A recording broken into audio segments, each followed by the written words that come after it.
Истрагата за пожарот во Кочани, како и проверката на полициската работа на началниците е под обвинителството и се им е предадено, вели првиот човек на Бирото за јавна безбедност. До сега не е опфатен ниту еден полициски началник или службеник кој имал активна позиција или бил на служба кога се случи пожарот, а 14 припадници на полицијата се осамничени, но за стари дела. Во материјалот доставен до обвинителството се и доверливите информации за акциската контрола која се случувала ноќта на кобниот пожар во Пулс. А Јанев, поради доверливоста на истрагата, не открива зошто на терен не биле и пазарни, трудови и инспектори на УЈП.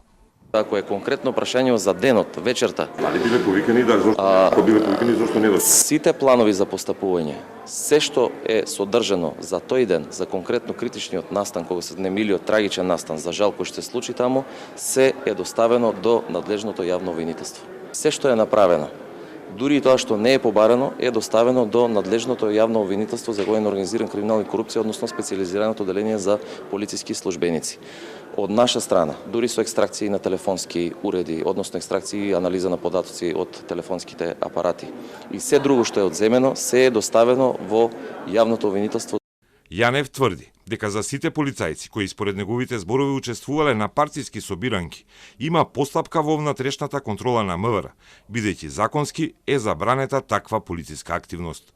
Во таа група би требало да биде и полициски началник кој учествувал на штабски состанок на партискиот комитет на ВМРО ДПМН лани пред избори во Кочани, за да слуша мотивацијски говор од пратеник. Тој досега не е осумничен, а за време на пожарот бил на висока позиција во кочанската полиција.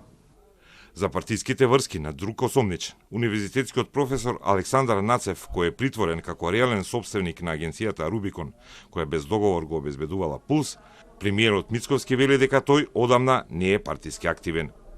Александар Нацев бил дел од владата на ВМРО ДПМН во периодот 16-17 година.